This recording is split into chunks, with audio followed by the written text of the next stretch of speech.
Yo, what's going on? This your boy DJ Anonymous. This is sports, biz, and music. This podcast, I've been wanting to do it for a long time. Like, if y'all haven't heard the other two podcasts, I have one with my fiance, Cuddle Talk, and I have one with my two homeboys, Sheldon and Erickson, called Time Straw. That's about the video games. But this is my podcast. The reason why I made this podcast is because I want to talk to different individuals, in their professional life. If they lawyers, doctors, entrepreneurs, musicians, people who work in music, it don't matter. But that's the whole purpose of this podcast. But for my very, very first guest on the show, I got my boy Cam. What's going on, everybody? It's your boy Killer Cam. You already know how I do. I represent Miami all the way. Exactly, man. Me and him go way back. Ever since high school, we first started. We first started doing music. My junior year? Ooh, well, it's been some years. I'm old now. I'm about to say your junior year. I think I was in 10th grade that year. Yeah. So we've been doing a lot of music and things like that. But over the years, my boy Cam, he been doing a lot, especially like what's on clothing brand with his cousin Spencer. Shout out to Spencer. Yeah. Explain it to the people, your clothing line. Yeah, so I got pretty much we started it out 2012. It's called OATs, by the way. Yeah, it's called OATs. That stands for Overatrillionserved. Basically, how it all started out. Me and my cousin, we was up in school in Tallahassee, and I know how Tallahassee is. It's a party town.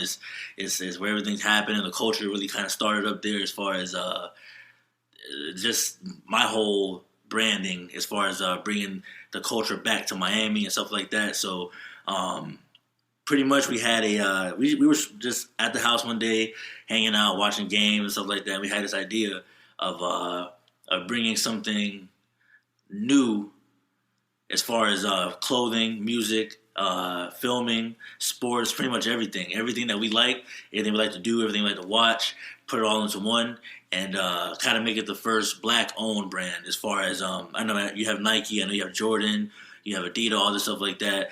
But a lot of people think that, especially with the Jordan brand, or you have stuff like FUBU, a lot of people think that that's solely a black-owned brand. But a lot of those brands were started out by white companies, and which is nothing wrong with it. I'm cool with everybody. But my thing is in the state that we are now, in the country right now, I feel like we need to have our own brand. We need to start other people out. So pretty much, we had no help. When I say that me and Spence, we did everything on our own. We had and to kind of go back and kind of explain what Overatrillionserved means. Me and my cousin, it wasn't always how it is now. We weren't always good. We weren't always blessed. So we had to do what we had to do to make ends meet. And they say you got to get in the game, you got to get out the game. Yeah. So we got in the game. We had to do what we had to do. We got out the game, and we pretty much turned our street hustle, into something that's obviously legal, and it's bigger than just that. It's bigger. When we say Overatrillionserved, we mean we're trying to serve people in general, not just blacks, not just whites, not just Spanish, not just Chinese, everybody in general by the trillions. If we can get everybody in the world to donate $1 to a cause, that cause wouldn't be a cause anymore. You know what I mean? It would clean it up just that quick. You have kids out here that's homeless. If we can get everybody has $1. I mean, at the end of the day, you can be homeless. But if you're out there in the street and you ask me for $1 and you make $5 that day, donate $1 to the kids that's out there hungry, and they won't be hungry no more. There's too many people on the earth for this all this negative stuff to be going on. So that's kind of the end game for us. And as far as with the clothes, we have shirts, shorts, we have hats, socks, we have pretty much everything, and we sell all of that. And 50% of all of our profits, we always donate to a charity. So the past 2 years, we've donated, I think, about $2,000 this year, and about a little under $4,000 a year before, and just to show that we care. It's not even a matter, and we never publicize it. We never put it on our social media. We never kind of make it a big deal, make it a big event, because at the end of the day, there's no need to showcase it because we know everybody knows what's going on. It's everywhere. So our thing is we want to make sure not that we make it known, but that we we make sure that the people that do know what's going on do something about it instead of just sitting back and feeling bad about it. I think that's pretty much the end game right there. Yeah, that's when I have talks with my homeboys and stuff like that, especially at work, it is very important for us to have like our own major companies and stuff, things like that, especially for minorities, Right. blacks, Hispanics and things like that. The Jewish people, they went through the kind of the same stuff we went through, Right. but look at them now, like they all stick together and stuff. Yeah. They have their own companies and things like that. And for us as black folks, we need to start doing that. We need to start like a trend where, there's nothing wrong with us. There's nothing wrong being your own boss, and not just being your own boss, but bringing new opportunities for other people and stuff like that. Not just within our race, but Right. overall. Because I feel like not to be racial and things like that, but it's it's kind of true. Like the white man, he kind of hold us back. Yeah. Because if he didn't hold us back, we all would have been had opportunities. But I feel like that's a positive for us because that made us want to motivate us to get our own, Right. Our own things like that, Right. like our own clothing line, our own record labels, our own one day to have like a football team or a basketball team or whatever. You know what I'm saying? So. Right. That's important. That's one of the reasons why I created this podcast because, I want to hear people, past, present, and future about, their company and things like that. And I feel like the kids is coming up behind us because, we young, but we 10, 20 years from now, we going to have to pass the torch. Yeah. You know what I'm saying? Yeah. So it's just like, it's important for like, kids that's listening now that's very social media oriented to listen to podcasts like this, So yeah, man. So like, what else plans do you have for Oats? Right now, the clothes are out right now, so that's been booming like crazy right now. Our next step is going to be the music. We have our own little record label that's starting up called Trillion Records, Mm-hmm. and I'm pretty much going to be running that myself along with Spencer, but I'm going to be the head of the company. Mm-hmm. And right now we have about 4 artists right now. We're working on their albums right now. We're working on getting our own studio, Over Trillion Studios. So pretty much everything that we have is going to be done by the Trillions. We're going to have Over Trillion Records, Over Trillion Studios, Over Trillion Books, Over Trillion Movies, Over Trillion Production, stuff like that. And the next step is going to be the music. That's going to be the biggest part as far as trying to get the culture out. And when I say the culture, I mean not the as far as blacks go, but as far as just the art. You know what I mean? The art comes from everywhere. Yeah. Whether you're Chinese, Spanish, people kind of put everything under one scope. And not that there's anything wrong with that, especially depending on where you're coming from. But there's nothing better than what we can all do together. You look at companies like Supreme, you look at companies like Nike. Mm-hmm. Nike, even though you might hear some stuff in the news about them doing this and that, at the end of the day, everybody has Nike. Everybody wears Nike. Every culture wears Nike, and they make their money off of that. They make their money off of soccer. They make their money off of football, basketball. These are all sports that, at the end of the day, like I believe it was LeBron James that said this. He's like, once you put everybody in the same place as far as athletics, all that stuff goes out the window. Yeah, it does. It's not. You have people from South America, North America, Central America, Africa, China, Japan, everywhere. That's when they put a ball on the court, they all the same color. Yeah, it's all the same jersey color. So that's pretty much going to be the next move. We got we're going back and forth to LA right now. We have a couple pop-up shops going on. We're going to do Art Basel coming up in December, and then we have something going on next spring in April. For Coachella, that we're gonna try to boom that out there in Los Angeles, and the next probably year or so, we're gonna try to open up our own store down here in Miami, where you can have access to everything. We're gonna have it's gonna be a 2-story store where you can buy the clothes, you can buy our own shoes, our socks, everything like that. We're gonna have an in-house studio in there where people can come and record. We're gonna have a photo. What do you call it? Photoshop. Where you can come in there, you can take your pictures for your album covers or whatever it is that you're doing. And when we say the art, we don't mean just drawing and all that stuff like that. We mean anything that allows people to express themselves. Mm-hmm. You can come in there and do it. Mm-hmm. It'll be everything. You can come in there. We're going to see if we can try to get a gem depending on the location, but it's going to be something where it's universal for everybody to come and enjoy. Mm-hmm. But yeah, that's what I'm talking about, man. Like, I always believe that you shouldn't like hold yourself into one thing. Like that's I love that, y'all boys y'all breaking it down to different things, not just with the clothing line and the music and stuff. Right. Like y'all want to have your own gym. Y'all want to have like a book, a publishing company. Right, yeah. So it's just like, it goes back to like, you can't limit yourself. You know what I'm saying? So that's what's up, man. Thing. Especially with the books things going on. We have a, like I said, where the name came from, I don't want to really get into it too much because I don't, it's not, I don't really look at it as a negative thing because it got us where we are now. But, other people might look down on it. Mm-hmm. But we had to do our thing in the streets back in the day. Mm-hmm. And we're going to be writing a book about that, pretty much explaining how we started out with it, how we ended off with it, and how it got us where we are now. Mm-hmm. And I think what happens with African Americans saying that, is too, I'm a vice president of the company, and my cousin Spencer is the president, and our CFO, which is my other cousin Mika, she's, we're all African American. We started this from scratch, and there's going to be people that look down on us. There's going to be people that feel like we shouldn't be where we are based on how we got here. But at the end of the day, when you're not handed anything else, you gotta do what you gotta do. I mean, everybody has their own hustle before, as they get big. Like me, like I could say my hustle was, filling up iPods and stuff like that with music and just passing out to people, burning CDs and things like that. Yeah.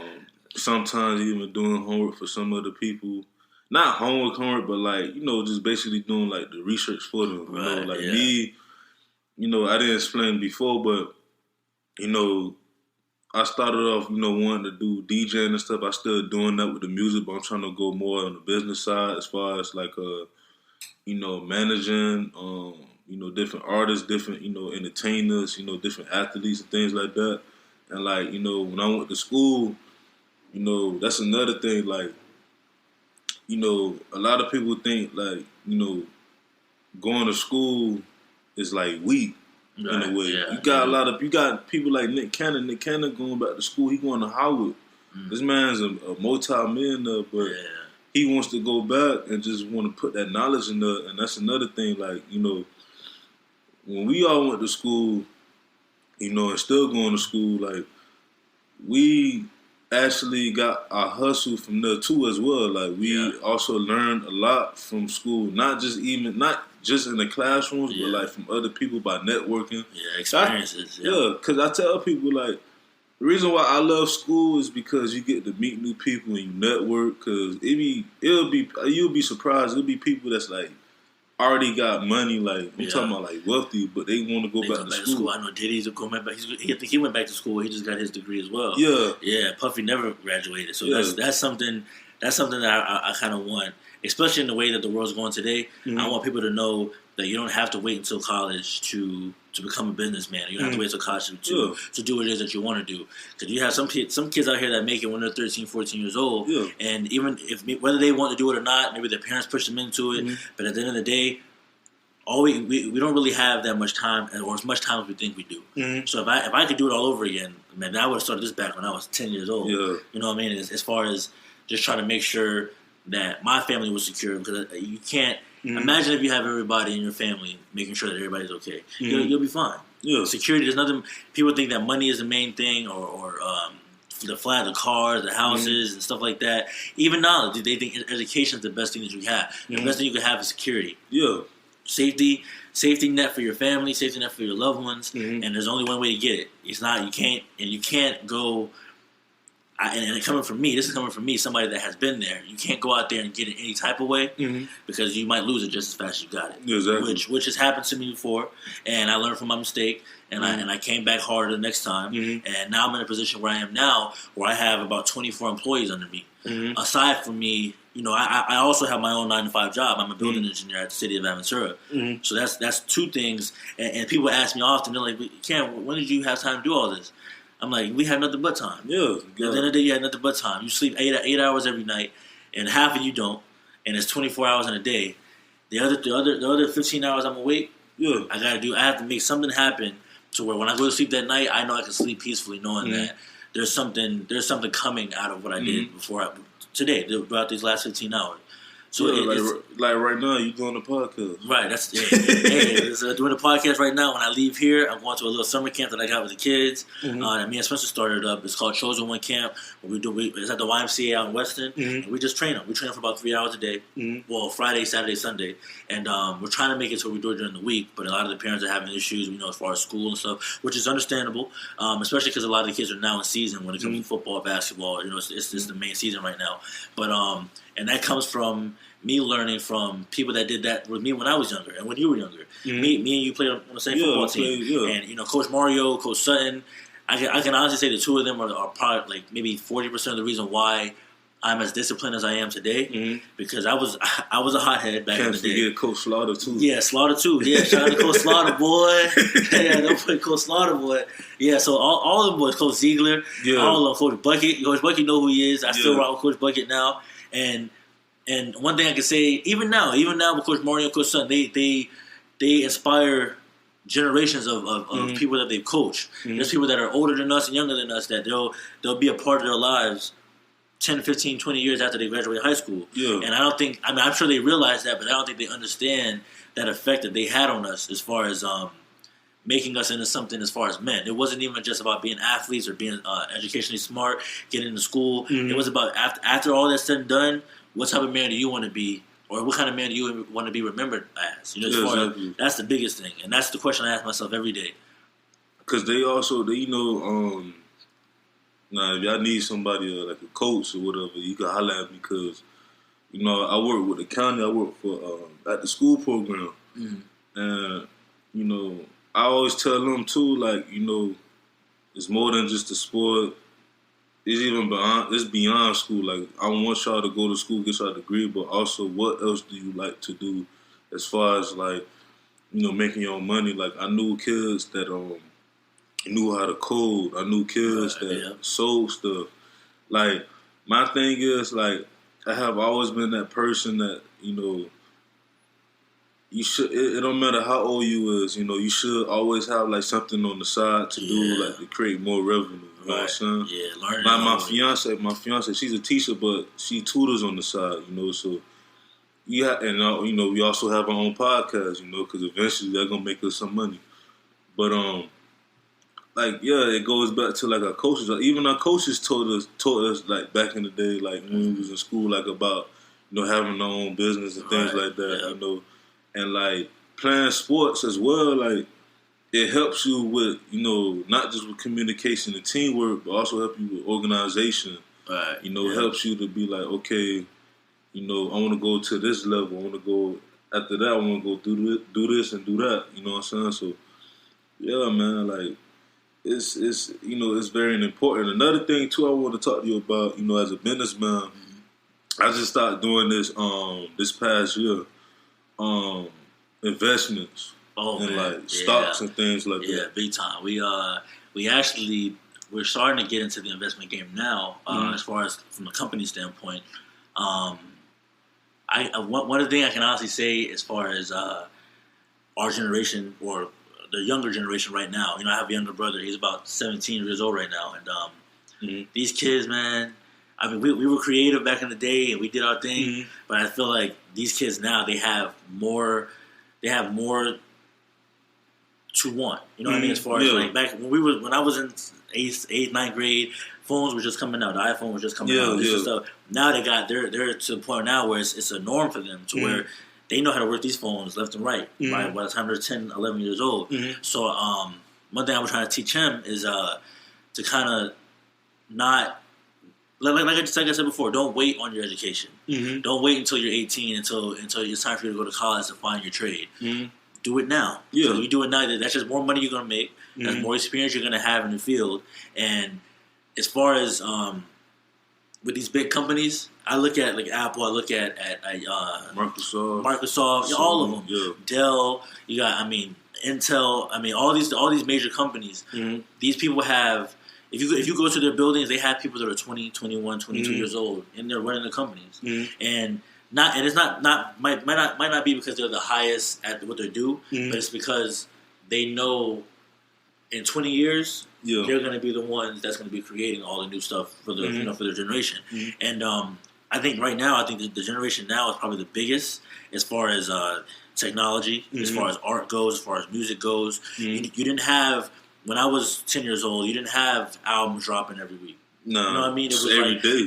It was, you know what I mean? Like every day, you got stuff dropping every twice. Now. Yeah, people, I know. I do engineering and stuff as well. And when I was out in LA, I did engineering. I engineered on Mila J's album and the track Doom. I met Mixed by Lee on that track, and that was something that, you know, she's a young girl. She's very very talented, and the thing with that, like, I'm like, you when are you gonna drop this project? You know, we was chopping it up, and she's like, well, like the next 2 weeks. I said 2 weeks.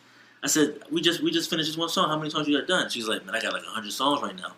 She's like, I'm trying to drop at least 3 projects, not albums, but projects over the next month or two. And I'm like, I said, your labels allow this, you know, because from the music that I came from, you know, I came up listening to Carter 2, Carter 1, the old Jay-Z, the first Ross, that stuff. You know, they were dropping an album a year. Yeah, it wasn't to where, you know, I can put up this group of music and I can send it out whenever I want to. This internet is a whole other world. It's crazy. It's allowing people to also, you don't need record labels no more to really release music. You don't. And things like that. And that's part of investing in yourself, because you have people now, these young kids, they make a project themselves, they drop it on the internet themselves, if they decide to sell it, they can sell it for $2, $3, $4, $5. I don't know if you remember Cable. Yeah, Cable. I mean, I've been rocking with Cable for a minute, and he's been on his music around for a long time. And he showed me his mixtape the other day. I was like, I need like 4 or 5 copies. He's like, yeah, you know, I'm charging $5. You know, I feel like people are afraid to add value to their project or to whatever it is they're working on. I'm like, how much you charging for the tape? He said $5. I said, I want 5 of them. I give you 10. I give you $50 for 5. And he's like, that's real. And that's like, because at the end of the day, nobody's gonna believe in what you got going on more than yourself. And I learned that we both. You know, when we used to do me and Mobley, we have projects that we've done since back 2009, 2010, and we mean, you can go look at it now. We all know Dat Piff and everything. This is when we were at the prime of finding out what it is we wanted to do. And I can honestly say if we were in what we were doing then in this time, it'd be a whole other game right now. And that investing in yourself, you can invest in these major companies and get some change back or whatever. But if you want to get your max money back, invest in yourself to the point where you have nobody else to pay back. Exactly. You can do anything, even if it's not music. Even if you want to do anything with sports. If you're playing high school football right now, make your own brand. With to the point where you get to college, you don't need to take things from you don't have to wear Nike all the time. You don't have to wear Adidas all the time. Not knocking what they're doing, but even with the Ball brothers. Yeah, that's what I was about to say. Like they honestly, like I know they're annoyed with their dad sometimes, but that's at the end of the day, they're gonna make 100% return on what they're doing. Yeah, but like me and my best friend and his homeboy, like our homeboy, like we had a discussion the other day about it, and my homeboy called. He was like, "Bruh, like, you know, the dad, like, he kind of, you know what I'm saying, like, he's very out there. He's aggressive with it, But you got, like, as for us as black folks, like, he's milking the game. Like, he's literally milking the game, and he got his kids, like, when we have kids, we would love them to have their own brand. Right, you know and it's happening more. Even with Callie, see how the baby can't even talk.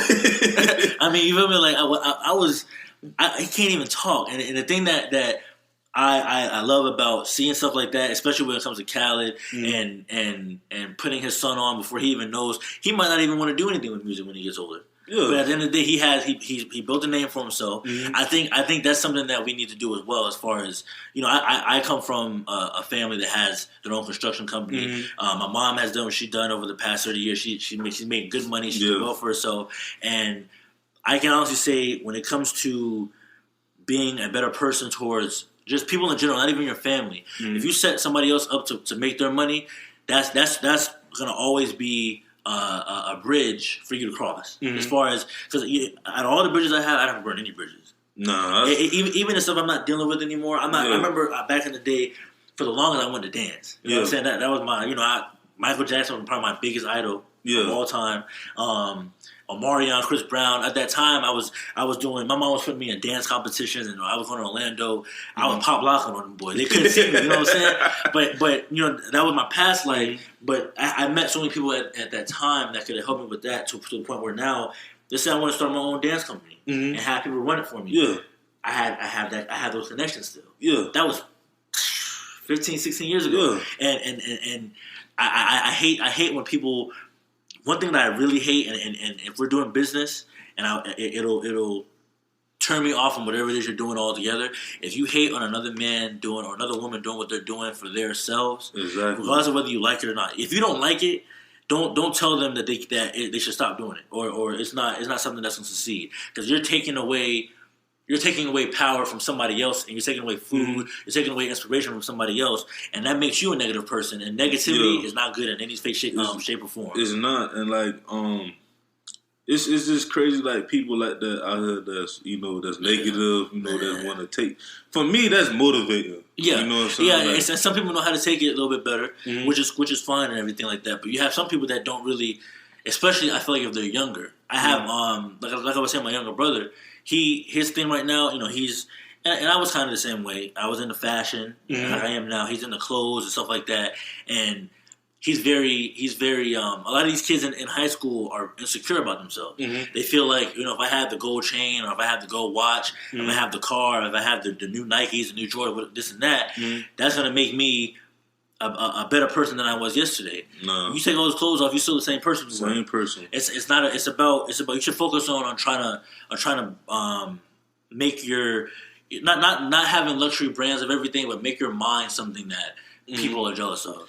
Like my thing is, like when it comes, like we're not flashy people like that, but like never been. My thing is like I always say when I make that money, that bread money. I want to get the stuff that I always wanted, like the little things, like couple Jordans. I could be a millionaire, but let me get some of them Jordans. You know what I'm saying? Like, I'm not the type of person that I'll buy all of them. All of them. Yeah, I don't need every Jordan. I'll probably get some like after, once in the blue moon. Right. You know what I'm saying? Like, or like, I want to like right away get like a Bugatti and stuff. Like, you know what? I have a family now. I want to get like a house. I want to build a house. Right. I'd rather have 5, 10 houses and have 5 or 10 cars. Exactly. Because property is something that never goes away. Nope. As long as we've been alive, land has been something that has always been of value. Cars go bad.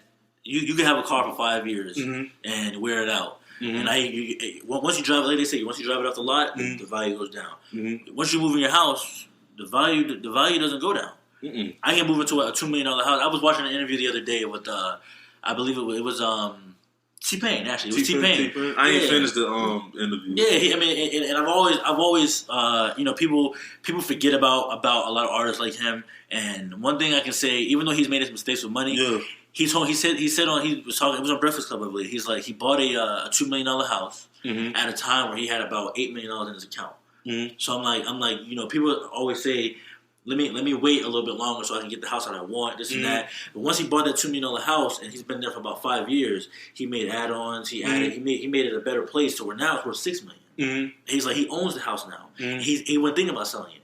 But at the end, when he's gone off this earth, his kids need money. They got $6 million right there waiting for him. Yeah, they could just sell it and like. And make more back than what he paid. Yeah. So it's not. I'd rather us focusing on longevity rather than trying to impress people for the right now. Because right now, I remember there was times where I was trying to impress, girls in high school. I mean, I do what I do. You know what I mean? You know what I mean? I ain't gonna say the ladies love Cam, but at the end of the day, all those girls I was trying to impress back then, I haven't seen them in 10 years.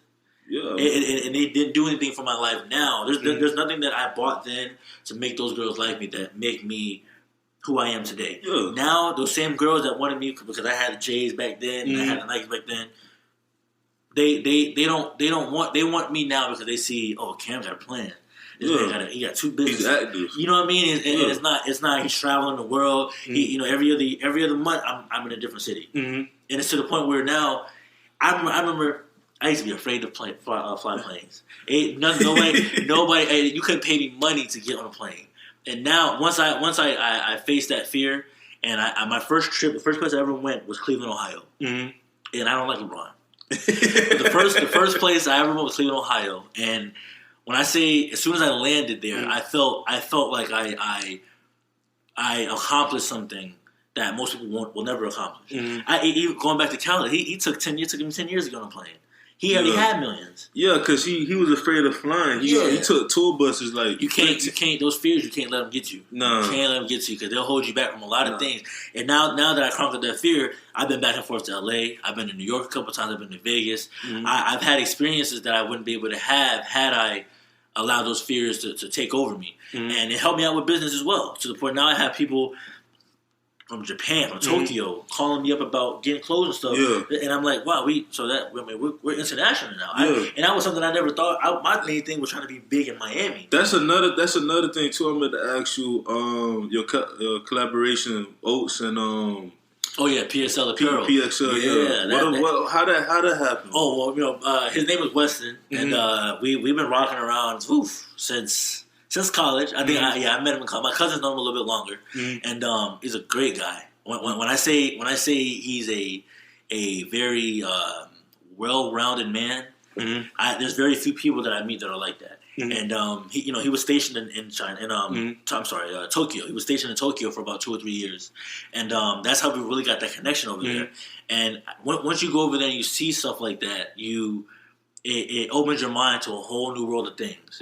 So we did our little collab, and what happened was he already had his brand pop, and it was already growing and everything like that.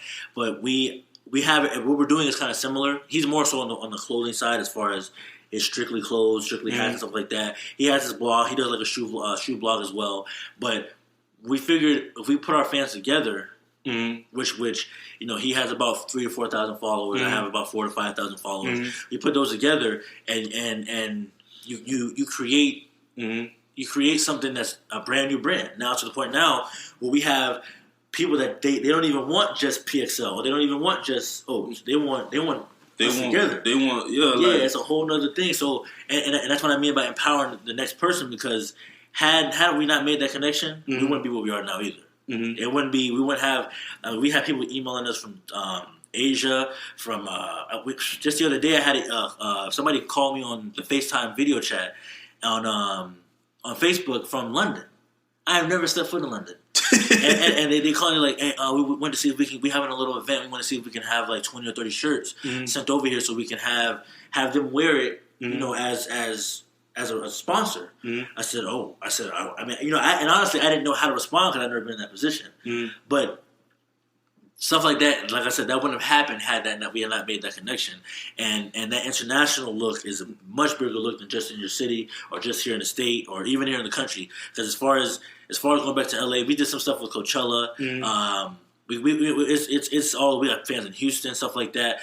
But when you reach outside of your comfort zone, You'll never have a comfort zone. It's different. It's a whole other world, bro. By the way, random stuff, clothing. Oh yeah, Connect. Connect. It's already a collab. Look out for it. Hey, come on. I'm letting y'all know right now. What's today? Today is Saturday, November 18th. Collab. Look. So Spencer, he does the designs. Yeah, we do it together, but he pretty much Spencer started out. He did it before I started it. So when I found out he was doing it, at the time it was more so just like a homie brand. It was just that we was rocking. We still parties in Tallahassee. When I say, we was kid and play back up there. We throw parties every other weekend, and that was kind of the brand behind it. And then once I got along with it, the promotion, the marketing, getting all the right clothes, the material, the clothes that we have, we made this. We had Glydian at first, which was a pretty good brand, and then we moved to American Apparel, and we got to the point where we were getting so many orders that we were getting our orders from Tallahassee, from the school actually, from FSU, and it got to the point where we couldn't keep up with the orders. We were getting 100 orders a week, so it was like, we can't. The school only does a certain amount for certain kids, stuff like that. So we had to get in contact with people overseas, and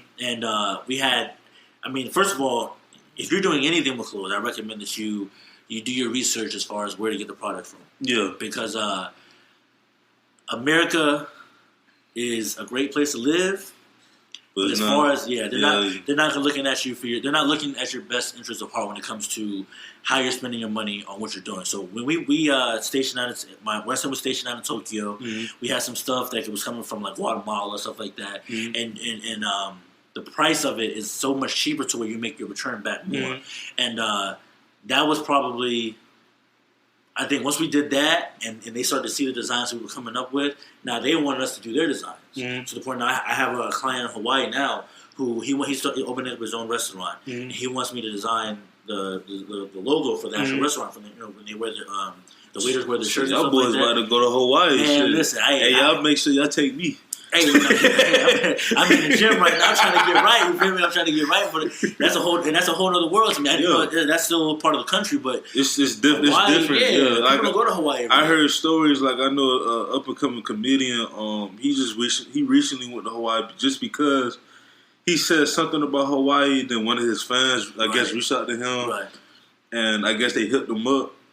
And now I think he went to Hawaii like 2-3 times, like out of the year last year. So it's just like, and it's a different world. Right, it is. You know, once you get out, wherever you're from, mm-hmm. and I don't want to knock Miami because mm-hmm. It's my home. I was born and raised here. I mm-hmm. love it to death, and I don't want to take away from what opportunity you can gain here, mm-hmm. but you can. You can always multiply your connections. I can have a shop that's creating my designs in New York. Mm-hmm. I can have one in LA mm-hmm. to the point where if people order stuff, mm-hmm. I can get it to them in a shorter time. Mm-hmm. I have people that order stuff from LA all the time. Mm-hmm. Having to ship it from here to LA, it got costly after a while. Yeah. Now that we have our own setup shop in LA, we can send it out. We can send stuff within 2 days. Yeah. Rather than having to wait a week and a half and mm-hmm. having the customer pay more. Mm-hmm. And not that there's anything wrong with that, because we do get a portion of it as well, but we're not in for it for the money. My main thing is to create something that 20, 30 years from now, that'll last forever. I want everybody to say they own one thing by OAT. Yeah. Yeah, Nike. You have companies like Nike, Adidas, Apple. You know how many people have iPhones? Or if they don't have an iPhone, they have a Mac. If they don't have a Mac, they have an iPod. You see, I got a Mac right here. Yeah, it's Apple. It's everywhere. Yeah. And you can't not, even though you might not like the person that's running the company. Mm-hmm. I know a lot of people were having issues with, I guess, like the owner of Nike and stuff like that. You're always gonna have issues. Yeah, the owner of Under Armour. They have Uber, right? Yeah. And especially the state that the country's in now, you can't really have that as a negative situation in your business. Mm-hmm. You have to look at it as, I have at least one person, at least one item is with every person on earth. Mm-hmm. That's your max comeback. You can't you can't knock Nike's hustle because they have. I have Nike shoes, mm-hmm. dry fit hats. Mm-hmm. I got a wristband. Yeah, I paid for that wristband. Yeah, it ain't nothing but rubber. but the fact that everybody has it is something. It shows that it is possible, mm-hmm. and it brings the world. Even though the world is so divided as it is now, it brings the world together, because you can have people in China that don't really. Or no, I use this example. You have North Korea. They're going over North Korea. Mm-hmm. North Koreans wear American brands. They do. You know what I mean? Mm-hmm. So a lot of the stuff that we have here was made in those places. Yeah. So you can't, regardless of the personal issues or the personal, all that stuff is set aside when it comes to. At the end of the day, we're all doing this to survive. Humanity comes before anything, and that's the main goal with us. We got to make sure that we build something that will connect everybody, minorities, whether you're gay, straight, whether you're religion wise, whatever it is. You can't put one person in a box because of how they live their life. All you have to do is connect the dots, and you'll bring that circle of life, it'll come. Yeah, and like you look at companies like, especially like Apple and Puma, like back in our day, like we looked at Apple products, like we look at the Apple. That's we like, what is that? We looked at Puma. We were like, what is that? I mean, Puma. Before we was alive, Puma was like one of the like best companies, like top, right? with Converse and stuff, even New Balance. But you see these companies coming back together, like back to strength because they're about unity, right? And even I was looking a lot of the like I was looking at Guess. Nautica, man, Nautica. I remember when I was younger. I'm not. It's gonna sound funny, but I'm not joking. I used to think that like Nautica and a lot of those brands were even Polo. Well, I'm not gonna say Tommy, but a lot of those brands were brands that only white people could wear. Yeah. Because it was something that I could never get. I remember I'm like, no, we that's not for us. So it was, and it made me. It had me to the point like, well, why is there certain things for certain people? Like, why can I have this? Or even Fubu was a really big African American brand at the time. Rockefeller, you had Baby Fat Farm, all that stuff like that. Even Sean John. Yeah, there were a lot of people at that time that associated those brands with African Americans to the point where they didn't want to wear it. Why does that even matter? You're gonna take the shirt off. You're gonna still be white. You're gonna still be black. Yeah. It's not like it's gonna change who you are. So my thing is, and I realize, especially with brands like Nike, stuff like that. A lot of those brands didn't last, or they might have popped back up later on in the years. And a lot of people, even the generation now, they don't really know what those are. I asked my brother the other day, I said, "You remember when me and my older brother used to wear Fubu? We used to have all of them. Yeah. I had every color. Yeah. You can. I was Killer Cam. I had pink on, and he was like, "Nah, I never heard of Fubu. Who created it? Like, what? Why was it so big then, and why is it not out now?" And I'm like, it was an African American owned brand. Yeah. It was something that white America didn't want to last that long. A lot of these companies that have been around for 30, 40, 50 plus years, they're owned by white people. And I'm not taking anything away from them, but it's time that we have more minorities, because at the end of the day, there are more minorities that take up population on Earth. Exactly. You know what I mean? As far as, and I don't want to, I feel like, when they say minorities, they think minorities are everybody except whites, which I'll never understand that. And it's not. And more so here in America, you have, I believe it was like 60s or 70% of America is minority. Yeah. Whether they're black, Hispanic, Chinese, Middle Eastern, Canadian, whatever it is. And the thing is, it's not. I don't think it's fair to the new generation, the younger kids that are coming up now, to put them through the stuff that our ancestors had to go through, so that we had to go through. Yeah. I don't see why we have to go backwards. Yeah. So my thing is, I look at even my younger brother now. I look at him and his group of friends. I go out, when I drop them off to parties and stuff. You got 2 white kids, you got 2 Spanish kids, 2 black kids. Blended. They're all hanging out. Yeah. And that was something when I was younger. It was like, I don't know if I can have Danny over to my house because my mom. You know what I mean? Yeah. And it wasn't. I just don't think it was fair. Because times is changing, man. It's changing big time. Yes. Our generation, I feel like, us as 90 kids, our parents was born in the 70s and the 60s and stuff like that, 50s. So it's like they were raised different. So our grandparents, great grandparents, and all of them taught them like, hey, they grew up around that time.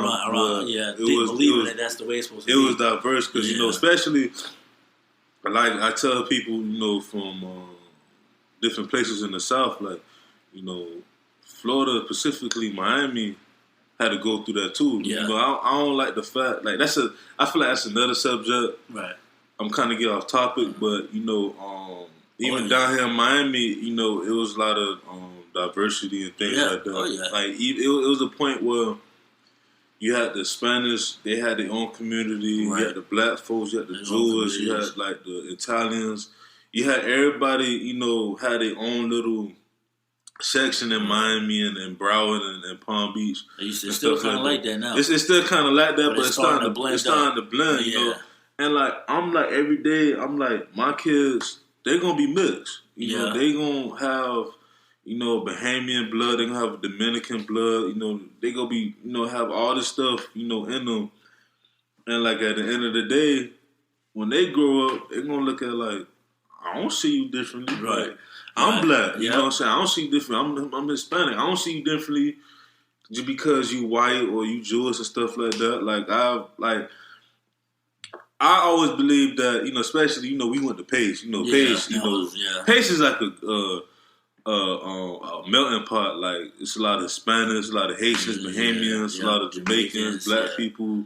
a lot of Jewish people. We had a Jewish teacher at the Catholic school. Yeah, we sure did. Yep.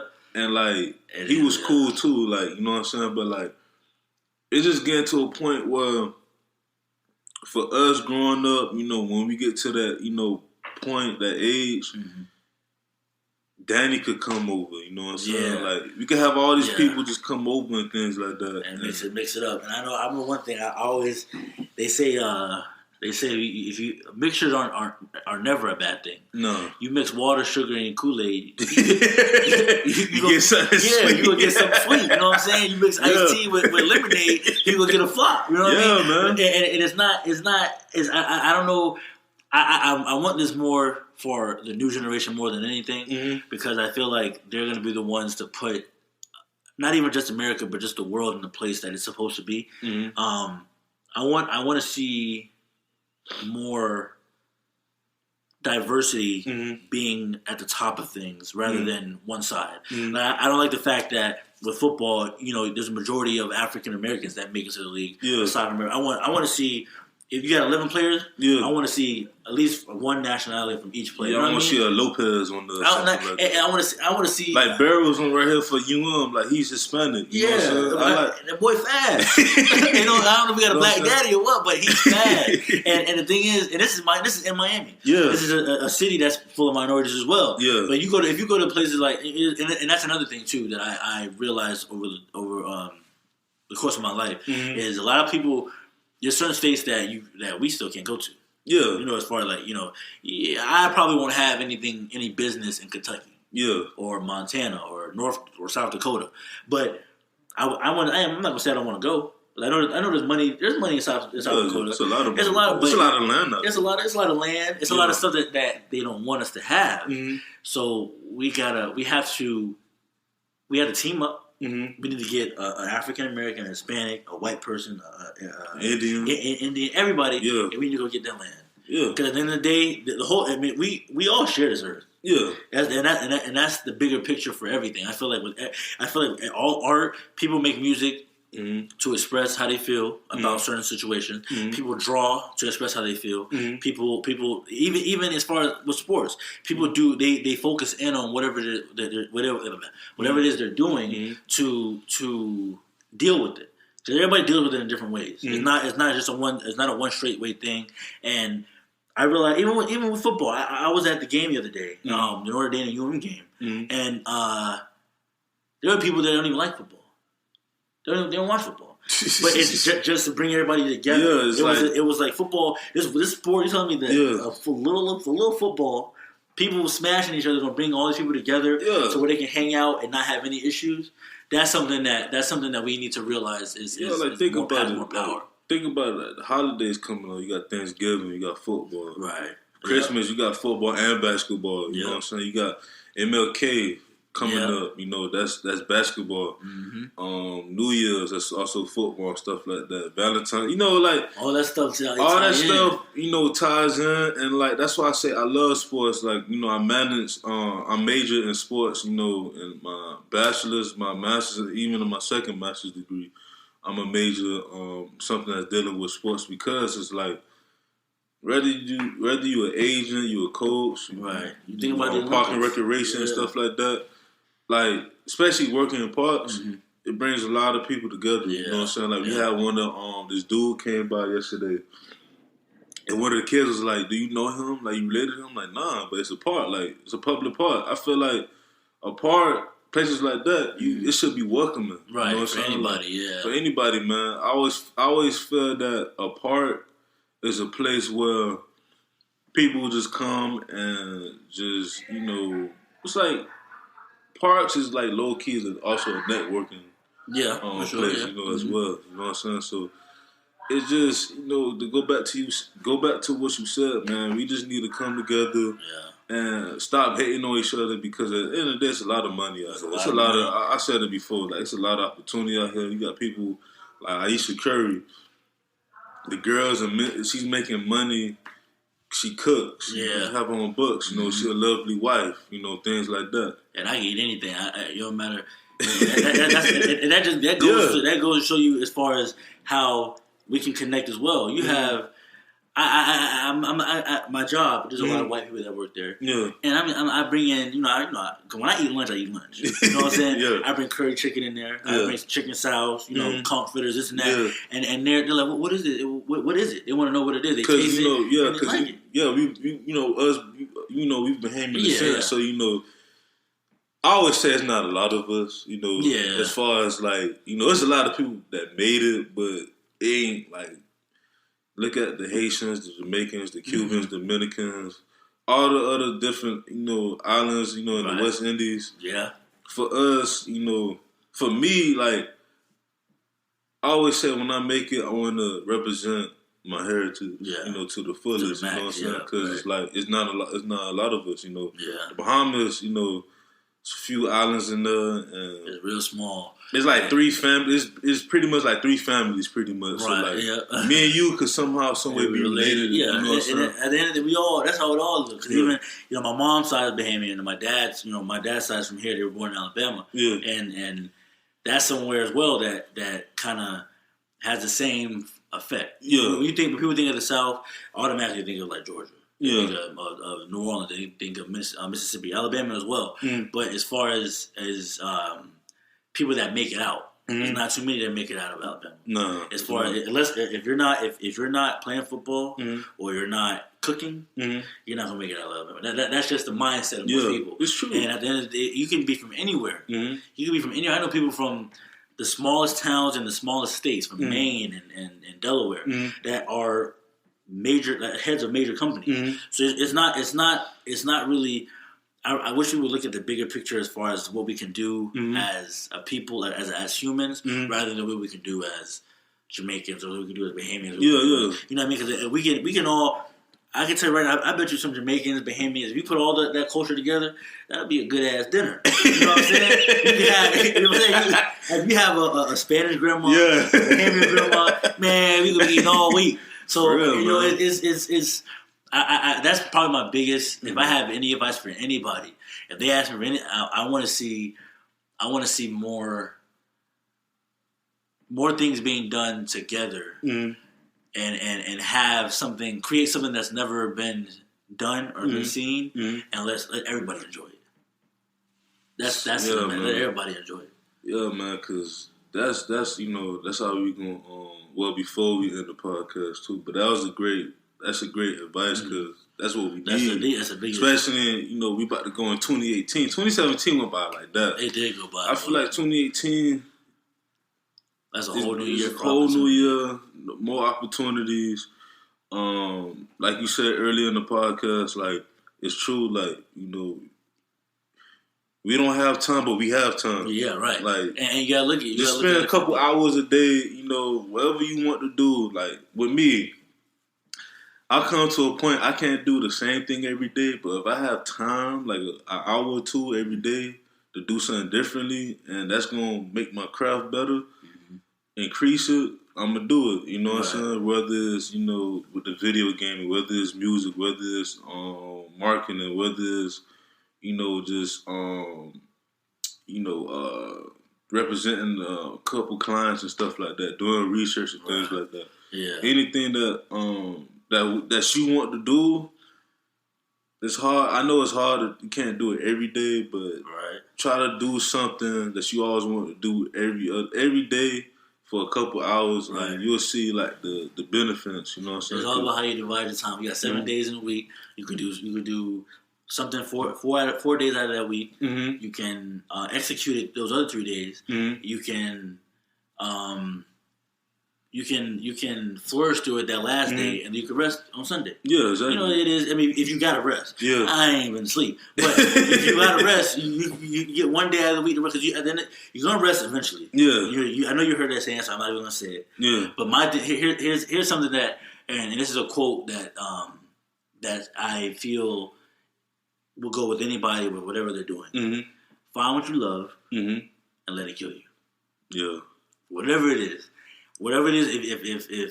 if you love music, if you love art, if you love business, if you love finance, if you love building, architect, whatever it is you want to do, let it kill you because you're gonna die. Cause look at Steve Jobs, look at Tupac, look at Walt Disney, all these look at Biggie, look at all these people. Their love killed them. Yeah, and you leave behind a better legacy when you do stuff like that. And I feel like it might not always work out the first time. You might want to do something when you're 15 years old. You might do something when you're 21, 25, 30. But it's never too late. Never too late to be what it is you always wanted to be, and it's never too late to be what it is what you could have been. Yeah, look at 2 Chainz. This man started music. I mean, he did it early, but to reach his peak, he was like in his mid-30s already. You know what I'm saying? A lot of them. Yeah, Ross as well. Ross had to take a step back, and he didn't really have. And I feel like what a lot of people do is they settle. They settle when they realize that it's not going to happen for them, or they feel like it's not going to happen for them. That they put all their energy into it. You have all the energy in the world. You can. Your energy doesn't burn out when you feel stressed. Your energy burns out when you leave Earth.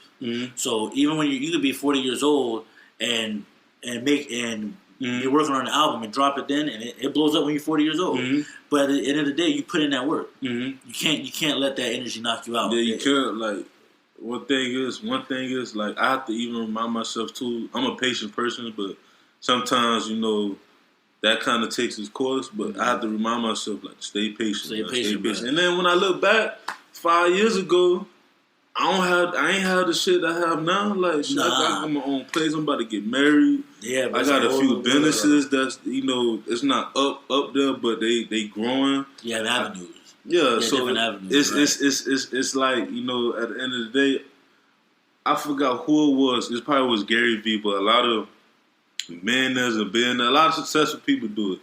They always say at least take 1 hour every day just to reflect on your life, to be like, damn, like, I don't have it now. I'm not where I'm at, but the things that I have now, I ain't have 5-10 years ago. You know what I'm saying? Not even 2 years ago. Right. So it's just like, that's like I feel like by doing that, that's like a way to, like, rest in a way. Like, be like, all right, let me rest and think about, like, damn, I really am working hard and stuff like that. I am, have accomplished a lot of things that I want to accomplish, but I still got a lot of, work to do, you know what I'm saying? Because I always tell her, like, I don't never, like, I'm grateful about my life. I love life. I love waking up every day, but I never can be content with life. Right, you know what I'm saying? Like, there's always some type of growth. That you can always add to it, right? Yeah. And even if you don't make it where you want to be right now,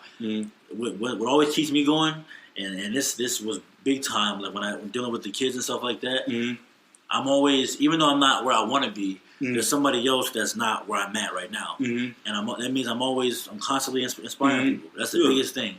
I'm thankful for that, and every day of my life I spread positive information from everything. Well, even if it's something I don't even know about. Yeah. People come at me, tell me, "Ken, I've been doing this." I had a friend that she came to me the other day. She's like, all she want to do is hair. And she's struggling trying to find the money to get her own shop and this and that. I'm like, well, I'm not going to tell you that it's going to happen tomorrow. I'm not going to tell you it's not going to happen. I'm going to tell you, the only way I'm going to tell you it's not going to happen is if you don't work at it. Exactly. It might take 20 years for you to get in a shop. But if you don't, that don't mean you can't still do hair. Exactly. You have to come to your house and do the hair. Exactly. So you don't need to have you don't need to have that vision right now. As long as you have a vision, you don't have to be implemented right now. It's not going to be implemented right now. And I think you appreciate it more when it happens later on, because then you get the experiences, the lessons that you learn along the way, as far as failing, as far as not as struggling. That struggle is what makes me want it even more. I've been in positions in my life where I don't want it. When I say I was poor, we had nothing. Like it was nothing. It was nothing. So I don't want to be in that. I don't want to be in that situation again, and I don't want anybody that I love to be in that situation again. So I got to make sure, even though I might have somebody that doesn't want to do anything for themselves, they can't find what they love, what they want to do. All right, well I'm not gonna just give you the money. I'm not gonna just give you the opportunity. I'm gonna come work with me. Yeah, come work with me. See if you like it. If you don't like it, you can walk out, do what you have to do. Mm-hmm. But at least you can say, or at least you can't say that I didn't give you an opportunity. Exactly, because that's the biggest. Your blessings will always come back 20 times, 50 times, 100 times more whenever you help somebody. You know what I'm saying? But before we end the podcast, it was a great first episode. I gotta have you back on the show. Oh, for sure. Next time hopefully we'll be in somewhere, LA somewhere. Hey, we can go. You know what I'm saying? But before we end the podcast, like tell everybody like your social media, the websites, everything you could reach you, how they could reach you, especially like people that want to buy the clothing or people that's business inquiries and things like that. Stuff done. Yeah. Well, Instagram, we on Instagram, Overatrillionserved. On Twitter, Overatrillionserved as well. On Facebook, we're OAT Worldwide. The website is overatrillionserved.com. If anybody's looking to do any work, any collaborations, if they need, even if we're offering business help as well, we're gonna do. We're helping like with business classes, helping people get their business started up. We're also looking for assistance right now. So we're trying to build a brand. We have so much going on right now to the point where it's starting to be too much for me and Spencer to handle alone. So if you have experience with assistant work, if you know how to market, that's another big thing. Email us. I'm here. Yeah. Oh, yeah. So this been for a minute. You already know we rocking for real. But email us at oatsworldwide1, oatsworldwide1@gmail.com. And that's pretty much it, man. You can hit us up. If y'all can hit up boldly to get to me. I'm not somebody that's hiding. That's like you can't reach out to me. It's big. The company can have 50 million followers right now.